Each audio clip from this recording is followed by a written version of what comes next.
Hello everyone. Today we are going to see some birds.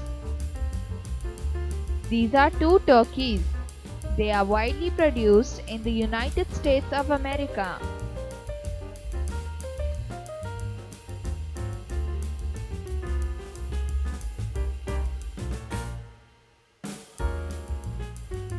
This is a duck and a swan.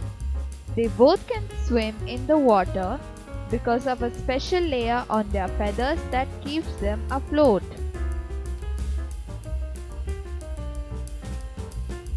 This is a rooster. It can wake you up early in the morning.